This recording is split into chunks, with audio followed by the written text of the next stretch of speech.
clarity, strategy, and step-by-step moves, here's what you need to know from this week's Friday Focus on KGCI, Real Estate On Air. You're listening to the Coach Code Podcast, and this is your host, John Kitchens. Join me as we unlock your greatest potential, collapse time, reveal your blind spots, and become the best version of yourself. Man, that's hot, bro. That's hot. That is hot, man. Oh, golly, man. Every time, goes and see everything, I'm just like, geez. 239 in this series now for quite some time. And it's great to have you back on. And it's just really awesome to see, so I want to say many, but it's been really like kind of that tight circle from almost like day one, right? Coming out of Key West, right after we made the move over, and, you guys coming into, it was, we had been almost a year, I guess, at EXP, and, getting connected with you at, through the boot camp, and then just being able to see you guys get in the room at, in Key West with that room, and you step back and you think about who was in that room. Man. Holy smokes. That was Gene and Gove and Kyle and Veronica and Beer. And just kind of the Curtis, just that OG, just foundation of the Honey Badger Nation. And really, you look at the growth trajectory of studying the company, and obviously when Gene came in, 400 agents, Gove came in at 2,000 agents. We came in at 4,000 agents. And it was really, that was it, right? Like, Gove had kind of broken the dam. And then when we came in, we just shattered it. And being able to see you and Levi and Dan and just that core of you guys coming in that were there in the room, right? Nick Krim and his brother were there. They were there working for Al, working the cameras, right? They didn't even they weren't even Nick Krim at the time. So it's really fun to see and see how far you come. And it's just, I'm proud of you. And man, I love that sign behind you, because I know you do, it is happiness, and the things that you're doing, you have found that freedom. And I know how passionate you are to be able to pour back into others to find the same thing. Man, it's funny, dude, because, when I first got introduced to you all, it wasn't at that Key West. The first one was actually a boot camp. And I don't know if you remember, like, kind of being at that boot camp, and y'all did this whole ruler thing where you had like a broken down ruler, and it was like, whatever age you are, tear that off. And, then you did a life. I thought about the number of summers, the number of winters, all that stuff that kind of kicks in there. And I was just like, man, I really, really got to get dialed in. And at the time, I really wasn't looking at, the full benefit of EXP. I was still in production mode. I was still thinking about, like, hey, how can I grow my business more? I just came off of, one of my biggest commissions, as far as GCI was like 500,000. So I was really trying to take that to $1 million. And I ended up going down to, the second time that, I met with you all was going down to that Key West. And that's, like you said, Gove and, everybody else was down there. Still production mode. Like, I'm just like, I want to know how I'm going to be able to scale my business to, to the number that I want to get to. But they start talking about something different. They start talking about this rev share. They start talking about building an organization. And, all the notes that I was taking was different than how the notes that I thought I was going to be taking about how to actually build more sales. And I never forget, man, it's funny because Gove taught. And I always knew that Gove had this whole open house strategy, right?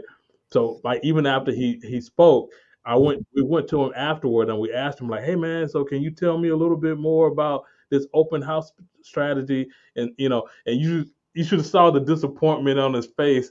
You know what I'm saying? It was like, man, you're not getting it. You're like, you still talking about sales. That's not really the direction that you really should go. But by the end of it, that's why I like, the fact that, there's multiple days and you're pretty much there the entire day.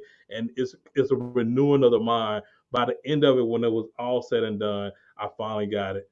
This is the direction I need to go in. So when we get back, we start going to work, building an organization rather than trying to be a real estate superstar. What for you, because I think this is where a lot of agents struggle, for you, where did that switch flip? And, it's hard. They're like, but I got to maintain cash flow. I got to keep a foot here in production. And so I think, for you, how mentally, and then being okay with making that transition. Yeah. It was hard at first. I knew I needed to have it done because, like, you can't deny numbers. So you're seeing what, Gove did, what Jay did, what I'm saying, all these other folks. So I couldn't deny the numbers, and I wanted that freedom. I wanted that part of it. So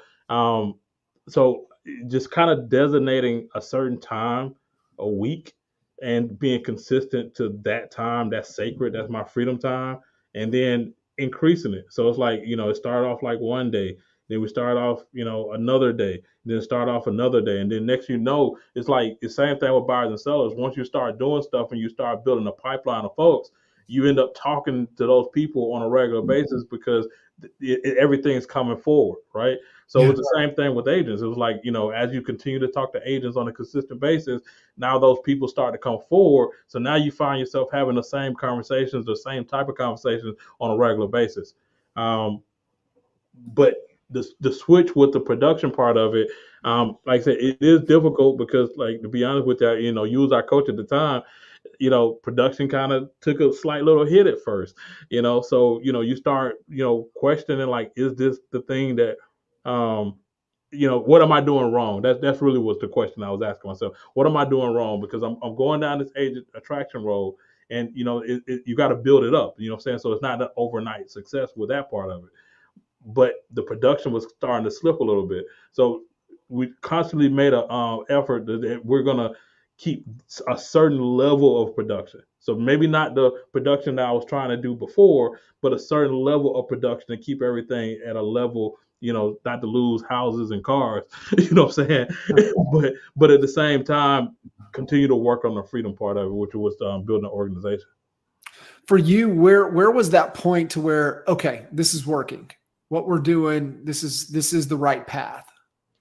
Man, so our first revenue share check was $100.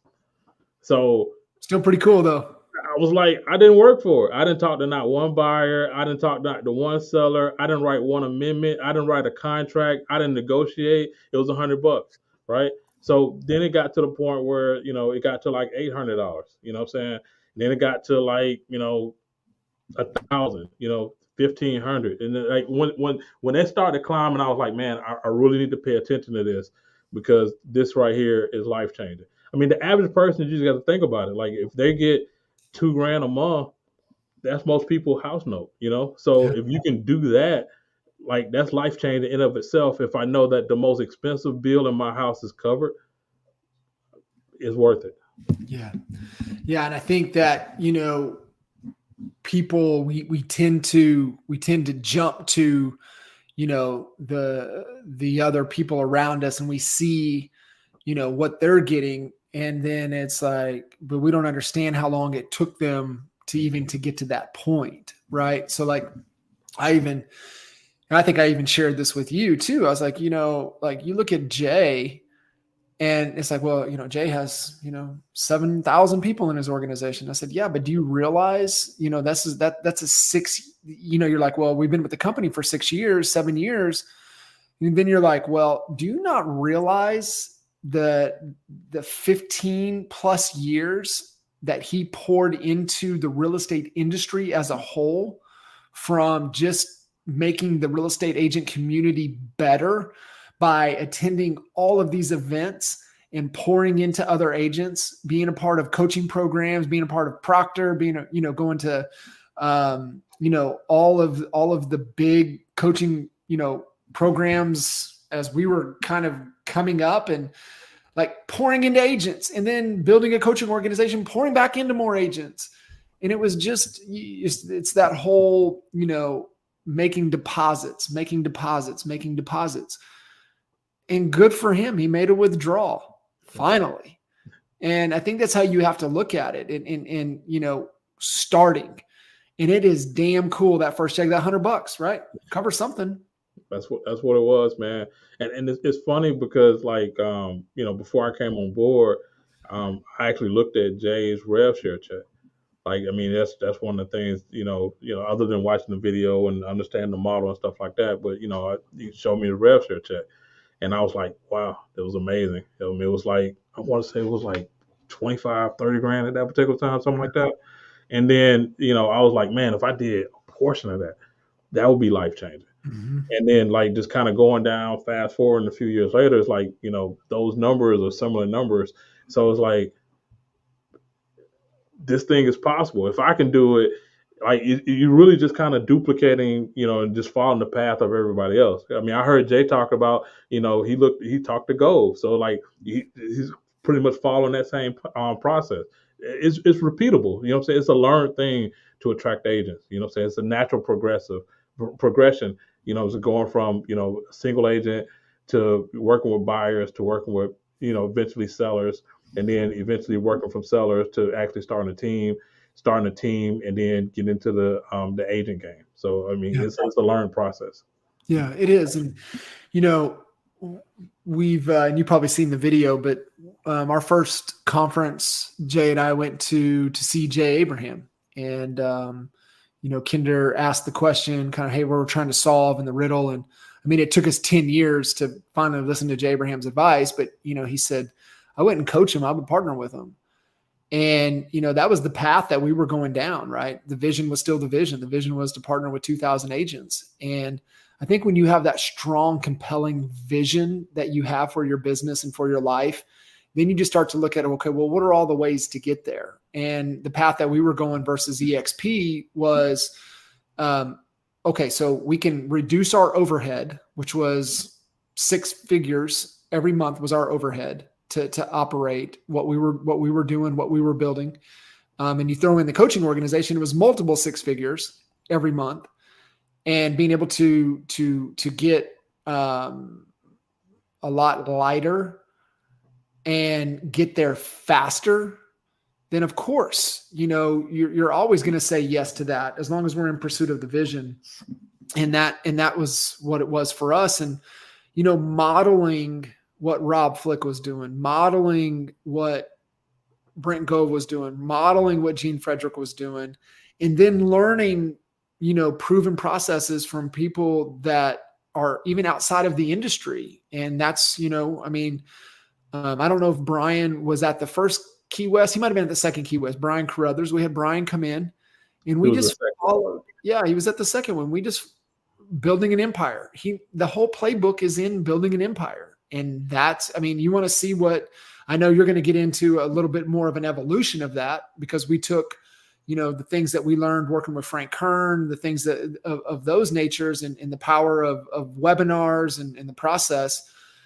But it's modeling proven paths, proven systems. And I think the biggest thing though, is that belief, what you shared, right? Is having that belief that people can do, people have done this. So I know I can do it. I just need to know how to make that transition and go through, give me a process that I believe in, that if I just trust the process and stay disciplined to it and put in the work, the results will happen. Yeah, man, I always make a joke about myself every time. It's like, in high school, I was a C student and I occasionally got an A or B depending who I was sitting next to. You know what I'm saying? Like, I mean, if I can copy off of somebody else and just follow a program or a plan, I'll do that all day long. And I don't try to switch it. Like if it works good for you, then it should work good for me. And Sure. And that's really what we've been able to do. But that's what that Brian Carruthers, building an empire. That's what that whole thing is. Like one thing that I will credit myself for is I really get plugged into whatever it is I want to accomplish, and get dialed in. I immerse myself in it. I mean, I listened to, Jay's training tons of times. I listened to you tons of times. I looked and listened to Brent Gold tons of times. Anytime an event was there, I tried to make my business to be there. When there was a call, I was doing so many calls just to get on Jay with a three-way. But what he didn't realize, I mean, he tracked it, but what he didn't realize is I was on so many other calls with other people. Because if Dan had somebody, I say, hey, Dan, can I just jump on a call and listen? If Levi had somebody, I just jump on a call and listen. So I was just like really getting it in to the point where now I'm sounding like them and I'm using the same words like they're using. I'm taking the marbles out of my mouth, like they always say, because I'm learning the game. You know what I'm saying? We pay for Michael to come down here in Atlanta to actually do it. You know what I'm saying? Like all of that stuff, it changes you. It changes who you are. So really kind of getting dialed into all the stuff that we have available to us. Yeah, no, I mean, I love that, and that's one of the leading indicators that we paid attention to, especially in those first couple of years, of who was on Jay's calendar the most, and it was you, it was Levi, and it was Dan. It was the three of you. There's nobody that was on his calendar more than the three of you guys, and so that was to me was in direct reflection. And it's the whole, like what you just said, right? It's the sitting next to who you're sitting next to, and it's the imitate before you innovate. And I think too many real estate agents and the wannabe entrepreneur, or even the entrepreneurial bug, is that they want to try to innovate and they haven't imitated enough. And so that would be, kind of what I would challenge everybody. And it's a reminder even for myself, right? It's like, man, am I innovating or am I imitating? And maybe I haven't got to a point that produces the results for me to innovate just yet. So let's keep imitating. And I think that's just a great reminder for everybody listening in. Ask yourself, am I imitating or am I innovating in my agent attraction efforts? Yeah. So like a big thing for me as well, John, was once I figured that stuff out for myself, making sure that the people in my organization was getting plugged in as well. So, just kind of, the Facebook group Agent Builders that, was created, like that was all based upon if we had a system or a process that was more locally that pretty much mimic the honey badgers. So it's like, and on Agent Builders, I mean, if anybody, that's there that knows our group, all the trainings, or a lot of the train, not all of them, but a lot of the trainings that the honey badgers have, we're just redirecting people from Agent Builders to the honey. It's just leveraging. So like, only what duplicates matters. So it's like, it's one thing for me to learn how to do it, but if this whole thing was to grow and everybody in the organization need to learn the same thing that I did. Yeah. I mean, that's such a great reminder. If it doesn't duplicate, it doesn't matter. I mean, it's also that, yeah, you can come in and be the superhero, but superheroes don't scale. And if you really want to see growth in your organization, you want to see true growth, you've got to be able to, when you're bringing people in, you've got to be modeling that behavior that you want them to follow. And so I think, kind of the process that you've engaged, the process you're following, even allows some, people to share their unique abilities, but it's still a duplicatable process of being able to go through. So James, I would love for you to just start kind of unpacking that process, that duplicatable process that you have, and how you're able to consistently, create opportunities that create conversations that, allow people to make a decision, to move forward and align or decide that it's not best for them. So would you mind maybe kind of starting at the beginning of that duplicatable process and kind of walking us through what, what you're utilizing, and then kind of what you're passing down to everybody that comes on board with you? Yeah. I mean, the biggest thing is like, I'm very scripted. I don't pretend to be the smartest guy or whatever, but if I'm able to have something laid out in front of me where I know what I'm gonna say every single time, and I'm gonna say it every single time the same particular way, then I know that I'm gonna be able to, convert people.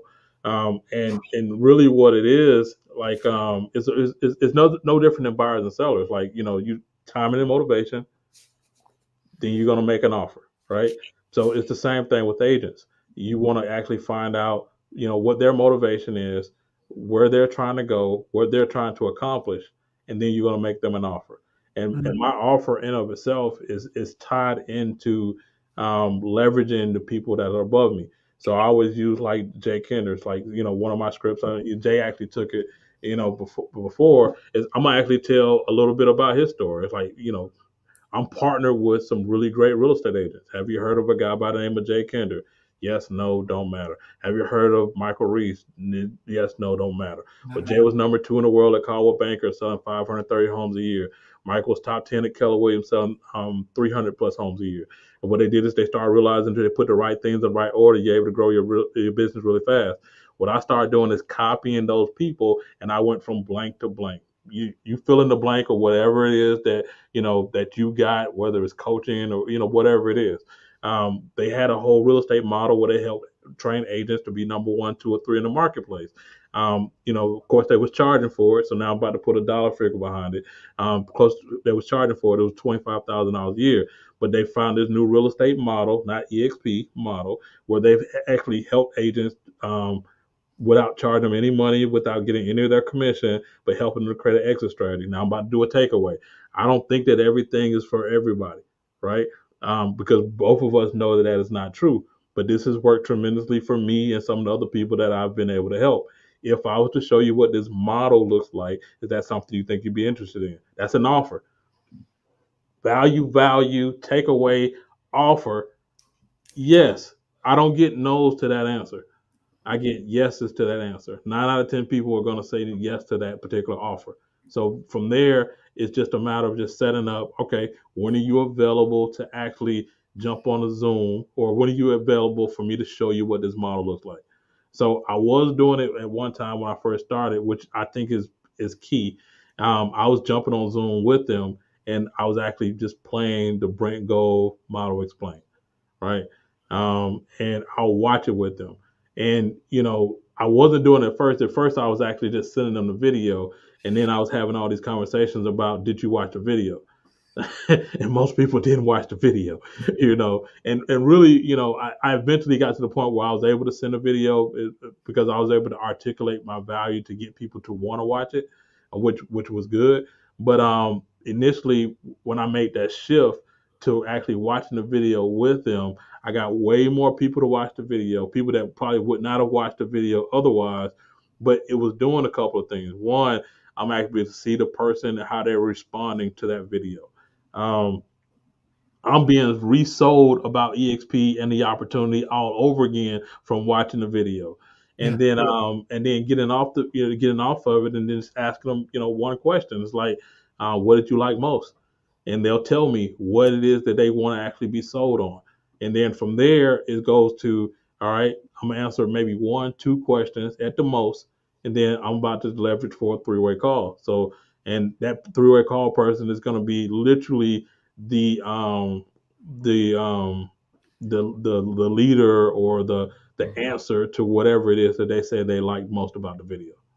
Yeah. And I mean, that is a sales process. It's exactly what it is, right? So we can talk prior to, but that leads to kind of a setter type conversation, right? That's the value, take away, make an offer, set, watch, kind of a pre-call, pre-close video, the model explained, ask a few questions, get them on a 3-way call. And like you said, the 3-way call usually aligns to their personality, their affiliation, their biggest challenge, their biggest constraint, the big thing that is like standing in the way of them achieving their desire, and then having that call. So like, if you think about it, right, that is a duplicatable system. I mean, you gave the script. It's like, hey, we're gonna have a conversation. I'm gonna provide value. I'm gonna do a takeaway. Hey, I'm gonna make you an offer to watch a video together. We're gonna watch it. It's a pre-close.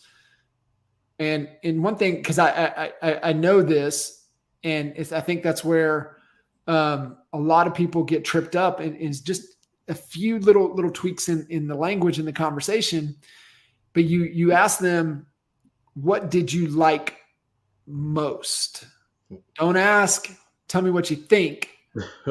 What do you like most? So you force them to go what they like about it. And for most people, what they're going to like about it is it's going to either help them solve their biggest constraint or move them closer to their dreams and desires. That's what they're going to share. And then now you have the anchor, right? So this is like what we, even for a lot of you guys listening in, working with buyers and sellers, this is negotiation 101, right? This is the initial conversations that you want to know timing and motivation.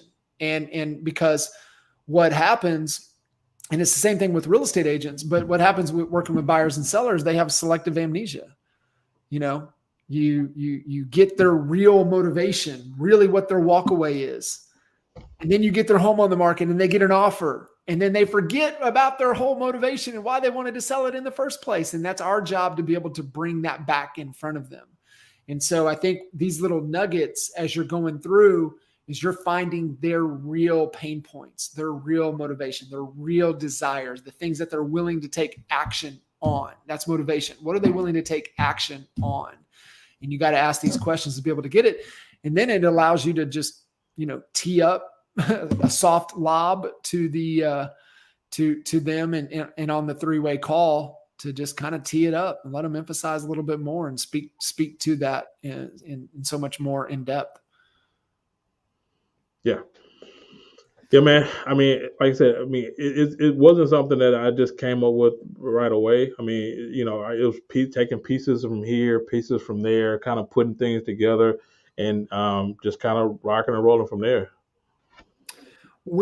So I know you've gone down, the path and taken on, a bigger project, getting into kind of that webinar process.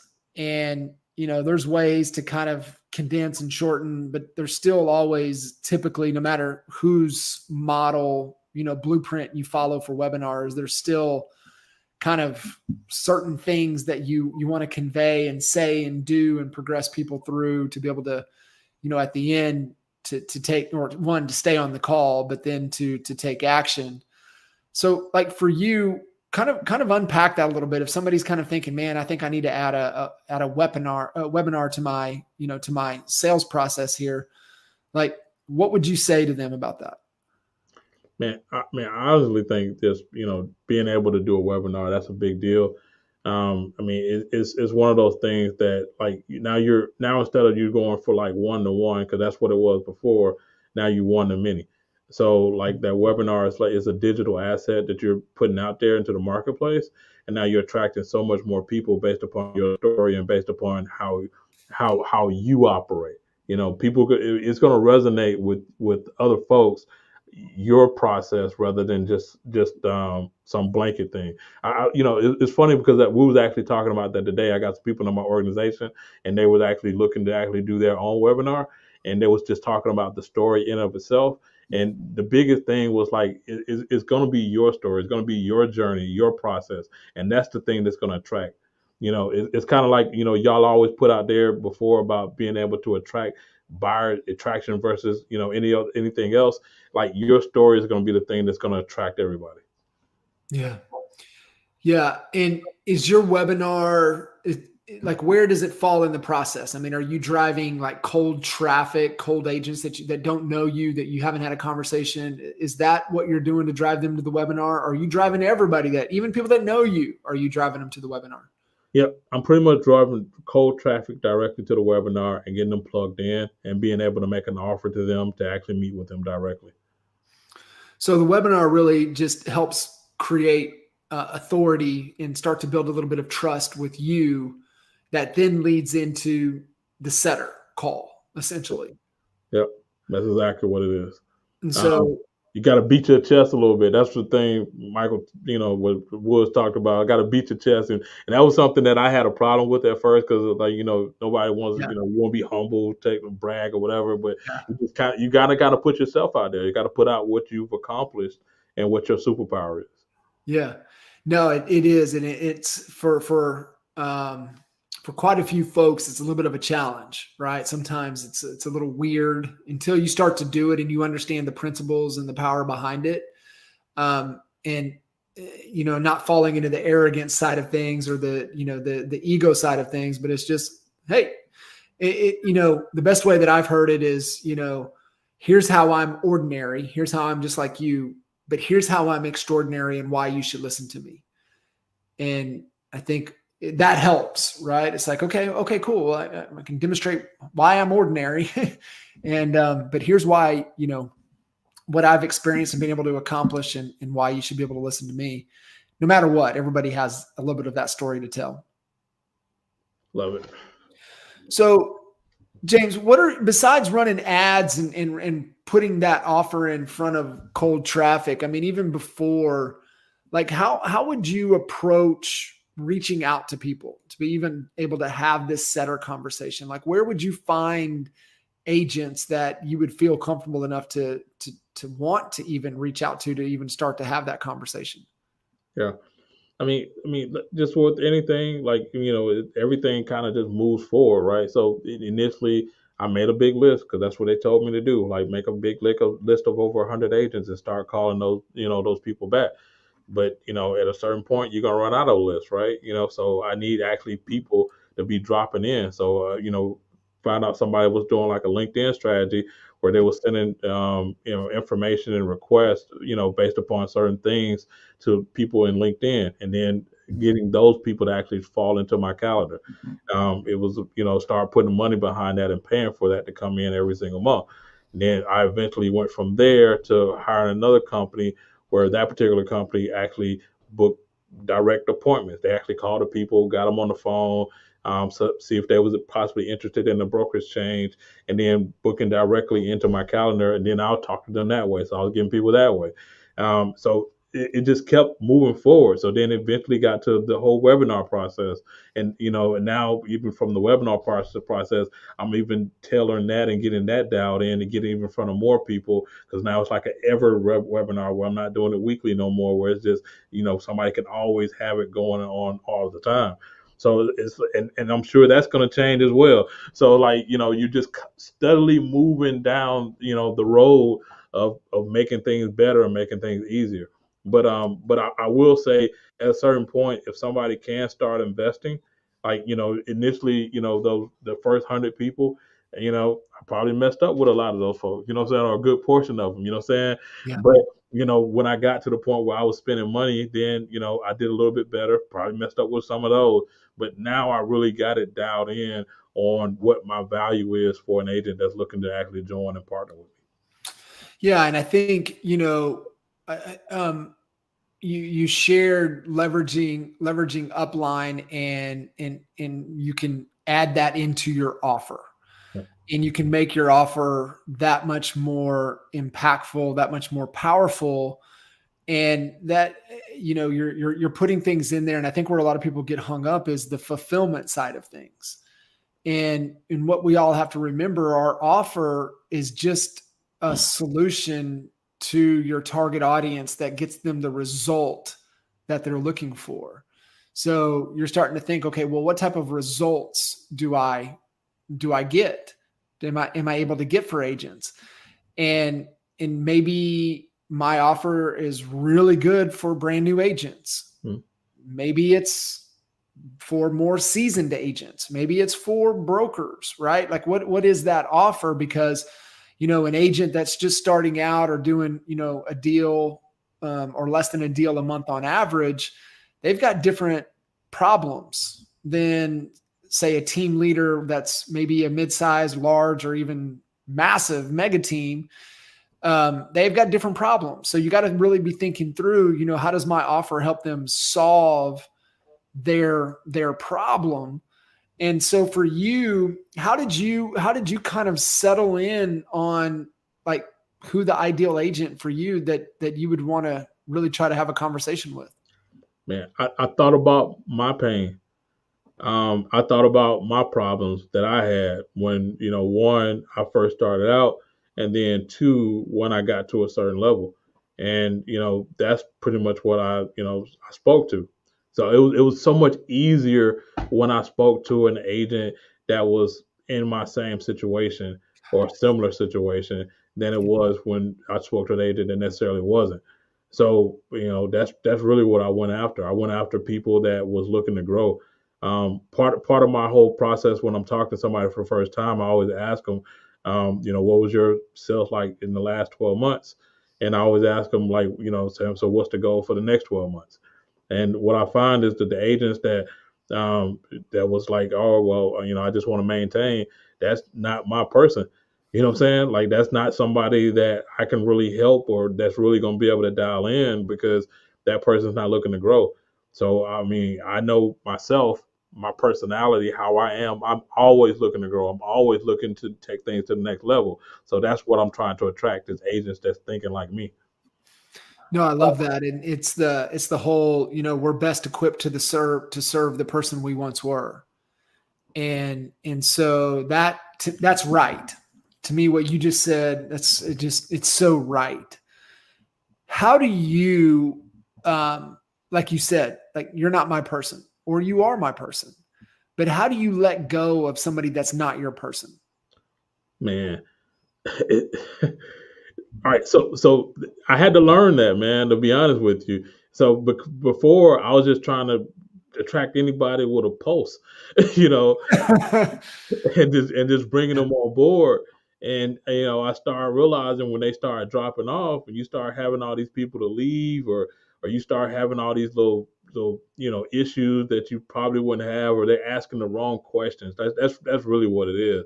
Like if you're asking a question about like how much that $85 is going to be part of EXP, you're not my person. You know what I'm saying? If you're talking about like if you're not talking about growth, that's not my person. And to be honest with you, the way that I do it is just probably somebody that I won't follow up with. I follow up with the people that resonate with me. That I feel is going to be able to do this thing and do this on a high level, and it's going to be a benefit from them because like you got to come from a standpoint of what's going to be good for that other person. Some people might be best if they stay where they are, and I'm okay with that. But I had to learn that at first because at first I was just trying to get people rather than actually getting really trying to help them. Right? I mean, I'm thinking like, hey, if they join, then they'll be able to help themselves. But really, that's the bad way to look at it. Like you really need to be thinking about it as like, all right, how can I get this person and help this person in this process? Yeah. Yeah, it is. And it is learned, right, to let them go. And it's the whole ripple effect. If you try to save everyone, then you're gonna miss the people that are really right there, that are reaching out, that really want your help, that you genuinely can help. I tried to help everybody too, John. And you know what? You naturally gravitate towards the ones that's about to fall off because you don't want to quote unquote lose them. And Right. now you missing out on the people that's there that actually want your real help. Yeah. And once that clicked in, it was like, all right, once they're not showing up and or they're not going to the things that I'm actually putting out there for them to go to, or they're not listening to what I'm saying at that point, my hands off. I would rather just go find somebody else. There's people, that are looking for you. And if you're too busy trying to save the people that are swimming away from your boat, you're missing the people that are right there that have their hand up saying, I need your help. I know you can help me. And you got to experience. To me, even anybody listening to this, they're like, okay, well, yeah, that makes sense. But until you experience it and then you try to save somebody that doesn't want saving, you just got to go through it. As bad as I hate to say it, you have to, to me, that's one of those learned experiences because we have this belief, because I believe we can help anybody, but you can't help people that don't want the help. And it is no matter how good your offer is, no matter how irresistible your offer is, if they don't want to do the work, then it's never going to be the right fit. And I think that's where, to me, in that setter script, where in that initial conversation is having things in there to determine if they're a fit or not, and then being able to tell them, hey, unfortunately, we're only committed to work with people that are committed to working with us. And I just don't think we're going to be a good fit. I wish you the best of luck. Boom. And that saves you so much mental and emotional and resource drain, that the faster you can get to that conclusion, the better. Yeah. I mean, like I said, I've been there with a few people where that was concerned. And the reality of it is, man, it's so much more fun. It's so much more rewarding when you're dealing with people that actually want your advice or they want to get plugged in. Like, I always use the example all the time. It's like, if I'm having a conversation with Jay or you or anybody else, but if I haven't done work, then I don't know what to ask for. Like, I don't know the questions. Like, I have no idea, right? Because I haven't been doing the work. But if I'm doing the work, I'm going to come up and have new problems. I'm going to have new situations that I'm going to be dealing with. And so that's what. Now I'm going to have new questions. And what I find is, like, people that have already done stuff, they're more than happy to answer those questions and help you out, because now they're seeing, because you have those questions, that you are doing what you're supposed to do. Yeah. Yeah. It's that, I just shared, I was with our good friend Brandon Town and his organization, training call right before jumping in here with you. And it was one of the things that I challenged him with was, and you've heard me talk about this, and it's, from Frank Shamrock's MMA Academy, the plus, minus, and equal. And, the whole concept is that, when you come into his academy, you've immediately got to find a plus, minus, and equal. You got to find a plus, somebody that's going to mentor you. And, coming in, you're a newbie, you're a white belt, like, find somebody that can mentor you, that wants to pour into you to help you grow. And then you got to find a minus, somebody that you can mentor. And, a lot of, especially when you're telling this to real estate agents, they're like, well, I just got licensed. Who can I help? Well, there's a lot of people out there that are trying to get licensed, and they're trying to juggle getting their license and their job to maintain cash flow, their family, their kids. How did you navigate that? You can mentor them, you can help them. And then the equal, man, that accountability partner that you're accountable to every day, right? You're waking up and you're texting them and letting them know, hey, this is what I'm doing today. And then at the end of the day, did I do what I said I was going to do? And man, if you can adopt that plus, minus, and equal concept in all areas of your life, I mean, you talk about acceleration and growth and just really expanding, who you are as a human, but your business is going to grow. Speaking here on the Agent Attraction, having that type of accountability and that mentorship, and then who you're guiding and leading, you talk about, that's hitting the turbo button. Yeah. And I mean, it's really, like you said, like, it's really just kind of just getting plugged into all the stuff. Like, a lot of this stuff is already built out. Like, when you're talking about, like, being able to add value, it's like the value's already there. Like, it's already been created. Honey Badgers, NAEA, it's already there. Like, you can add value in so many different ways. And, I got people right now, what I wanted to do early on is, I knew if I was going to be attracting agents that, I had to have something that agents wanted to be a part of. So creating that early on mastermind tribe, that was very, very key to grow, because, like, we all met on a consistent basis. We all was hearing the same type of information. We literally was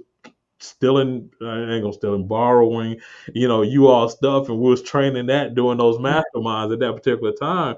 But I mean, it worked. Everybody kind of got dialed in, and it just continued to kind of grow and kind of build from there. Yeah. I mean, you nailed it. I mean, that's just the value equation, right? Like, what you're talking about is, like, not only do you have what your value is on a local level, right where you're at. And so, like, thinking about people that align with you and they're in your market, they've got you. Then in locally, right, where we can get together and break bread, FaceTime, right? knee to knee. Then you got the entire organization of the agent builder community that you have. Then they have the Honey Badger community. And then they have the EXP community. That's all value. And for you, coming in and you want to create that offer and the value is understanding that you don't necessarily have to create it. You can borrow it. Mm-hmm. And it needs to be part of your value equation, part of your offer. And just remember, value unarticulated is value unappreciated. And I promise you, anybody listening to this call, you align, you can solve everybody's problem if they want to grow, if they want to plug in, if they believe that you have a path to help them achieve their desires. And you're going to collapse time and you're going to, allow them to have less effort and sacrifice on their end. That's how you become more valuable. And like what you just shared, man, hey, we're meeting up every week at this time, and this is what we're discussing. Be committed, show up. Then you show up in the agent builder community, and then you show up in the Honey Badger community, then you show up in the EXP community. And it's just, there's so much value there. And it's just being able to, be able to put that in a format and articulate it is key. Yeah. Yeah, man. I mean, go ahead. No, go ahead.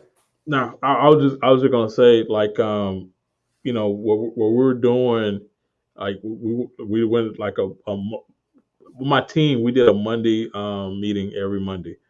And what I started doing is I started treating the organization the same way I would treat my team. So everything that I was doing with the team, training wise, I just started doing that part of it, and then just kind of dialing in. But that that consistency, I was only looking at, if I'm being like, when I had my real estate team, just the difference with this model, because I know some other people, they got teams, but they're trying to put people on their team. And if you can do that, that's fine sometimes, but I don't think that's always the best thing. When I had my team, I was only looking at Metro Atlanta. And if I'm really being specific, I was only looking at a certain area in Metro Atlanta. Like, this opportunity here is global. You're able to actually have people all over the freaking world. Yeah, it is. It's massive. Brother, I appreciate you jumping in, man. Always great connecting. And, I just keep thinking about, those two words behind you. And I think finding that freedom and then understanding that, this is a vehicle that can get you closer to that freedom faster than what you even know or believe or think is possible, and aligning and doing the things that allow you to have that happiness. And it's definitely great reminders and kind of that beacon and those decision filters. Is this moving me closer to my freedom, and is this allowing me, greater happiness in what I'm doing? So it's good stuff. Appreciate you, man. Appreciate you, dude. Like, you really helped a lot, dude. Like, I talk about you all the time, getting plugged in. I never forget when I first came over, we had I think 2 or 3 agents that dropped off right away, and it was kind of freaking out a little bit. And you was like, what's the goal? What's the plan? Where are we trying to go? If they got to go, let them go. Like, keep your eyes on the prize. So, like, I appreciate you for studying that ship where that was concerned. Yeah, absolutely, man. And I appreciate, you being a great student, right? And showing up and putting in the work, and it's just cascaded over into the organization that you've built and really what you stand for and the impact in the lives that you're changing. And it's really cool to see. Proud of you, brother. Thank you, man. Awesome. We'll see you guys. Thanks for listening to the Coach Code Podcast. This is John Kitchens. Hope you enjoyed this episode. Let's keep making it happen, and I'll see you on the next one.